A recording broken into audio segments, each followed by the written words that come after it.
So some people, you may or may not be able to relate to using the I Ching. I find it useful, so I'm just adding it in because it's something, you don't have to use it all the time, but sometimes it's really incredibly useful. Sometimes you have a wonder, doubt, something's going, it adds another theme on top. And not that you're going to define, see, this is exactly, it arises issues that come up, and you say, are you dealing with these issues? You start to see how they're working. And it gives a philosophy how to deal. And this philosophy is going to your progressions. It's talking to your inner spirit. So, so this theme for now, November 5th till the January, is the lake above, the mountain below, joy above, stillness below, pleasure without, calm within. Contentment will settle in, or one will be tempted to leave the stillness. If you don't get content, why would you stay there? Of course, what's contentment when Pluto transit is squaring your Venus? Or it's hitting your Venus and squaring your ascendant. Huh. The image, a lake on the mountain. One must be impressed. One must be impressed. The mountain gives to the lake. The lake returns the favor. The effect of water on the mountain is wonderful. Who can resist the effect of happiness? One will stay for a while. Good humor with restraint. Romantic elegance. That's the theme for this next 2 months. So you almost get the sense, well, she should be down in Sedona watching the mountains and the buttes and the nature and having that, except the lake is Ontario, not in the desert. So it's a funny balance between these two here. Judgment, pleasure without, tranquility within. In the midst of enjoyment, one is challenged to be calm. Exercise restraint, maintain inner composure. To be carried away in the happiness of the moment will diminish character and one's ability to make sound decisions. Even moderate pleasure can disturb one's peace of mind. A proper balance must be maintained if one is to enjoy tranquility. So with Pluto, she's not at peace. She's got what she wants, but something's disturbing the peace of the universe. Pluto to Venus and Pluto to the ascendant. And she's wondering which way to go. This is saying, well, you have to watch. You know, you want the tranquility, you want peace. You can't just trust, oh, this is nice, I got to do everything because this is what I want. There's a cost for what you want. That's the Pluto. She's almost paid it all. It's been going on for a couple of years, but it's how long do you keep it going? Okay, so this is the puzzle going on with this. Now it goes into each line right now on the November 15th, yeah, right now. It's this line, one is too content and sluggish.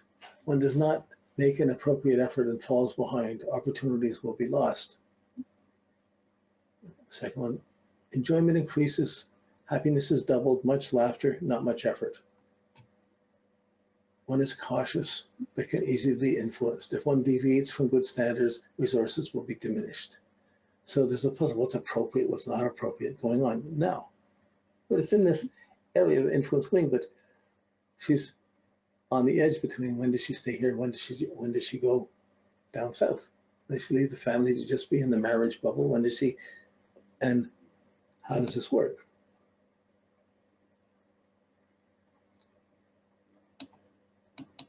In November to November 25th, one contemplates what one wants, but does not rush or diminish others.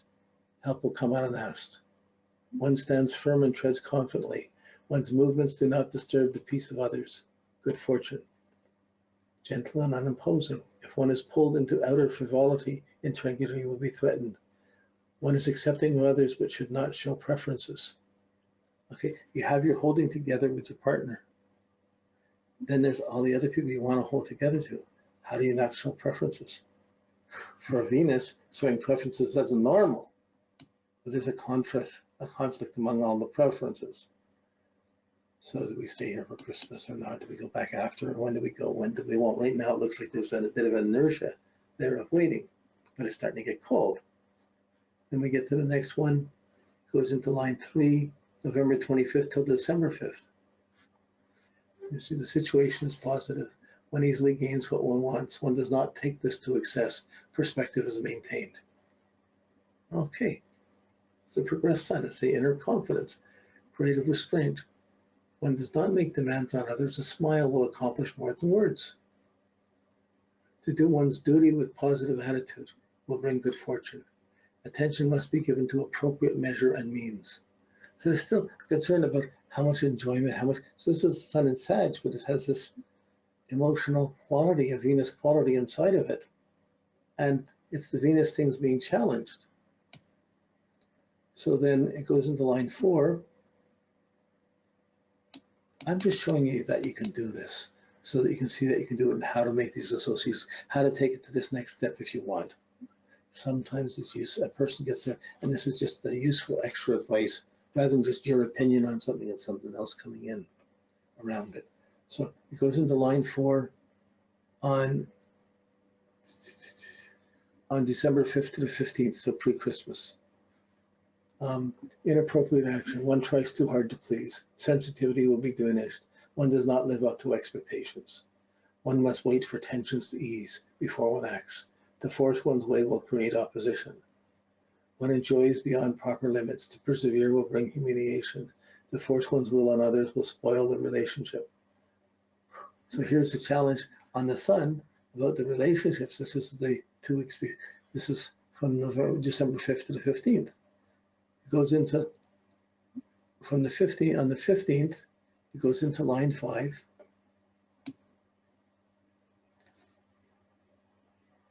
There we go, line 5. And this is going right up to Christmas Day. It changes on Christmas Day.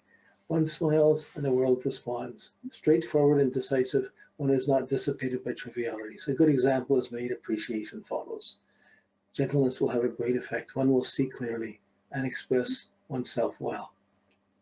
In a position of authority, one gives generously and rewards the worthy. Support is gained, good fortune. So that's really positive. So the first 2 weeks of December are difficult. Sorting out priorities. From the 15th, the last 2 weeks are really good. And then on Christmas Day, it shifts to the next one. So this is taking progressions to a level that's really into 10-day intervals. But you still have to remember, this is your inner guide and your inner voices going on that affects the outwards, how you're measuring things inwardly. But I spent a few years where I watched I read notes every day. I used the diary daily. I watched these things, and I found these 10-day periods were just, I could see people acting out these rules. Things they were so vitally valid. I never found anything as confirming anywhere else. So I learned to trust it. But I already had a good relationship to Eastern ways, an Eastern way of thinking, so it's possible this may not make that much sense to some people. If you got through my classes and you're at this level, it probably should be making some sense to you. Okay. Good company. Loved ones gather. One shares and rests complete and content. This is the holidays. This is Christmas up to January 4th. Powerful thoughts, good humor. Others will listen and align. If one is too attached, one will lose what one has and be prevented from getting what one wants. If one goes along with the crowd, worthy friends will not follow. If one can understand and maintain appropriate limits, one will sleep well. So that's interesting, but that's an interesting message. Just at Christmas, you want to have all the family together at Christmas. At the same time, half of you does, half of you doesn't. There's a cost. How to find the right measure, searching for the right measure of this, and knowing when to stop, when's enough, when's too much. This is part of the puzzle of that progressed Sun moving through this degree.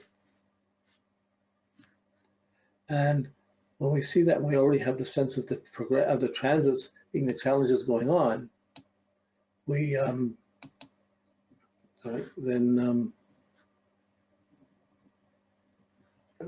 yeah, really. Okay, so but that just this is a storyline, a theme within while the outside is going on, but it often gives a little respite. Like this gives a little inner guidance of your progressed Sun, of what you're inwardly growing through as you're dealing with the outer planets. So she has a challenge around her values and relationship, but at the same time, she's growing around her values and relationship. It's challenging her to hold together in her heart with what's true and what's real. Don't double your alignment. Where's your trust? And for her, family, Moon will always have the Saturn and Pluto things opposing, so you want to take care of it, but how much can you do in a relationship? So that, I think that's the puzzle, and that's the puzzle. I'm not sure which way it's going or what, but I just want to show another area, another level to go with this.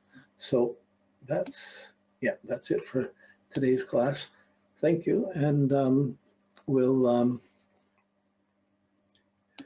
just next week, number 8. Okay, thanks.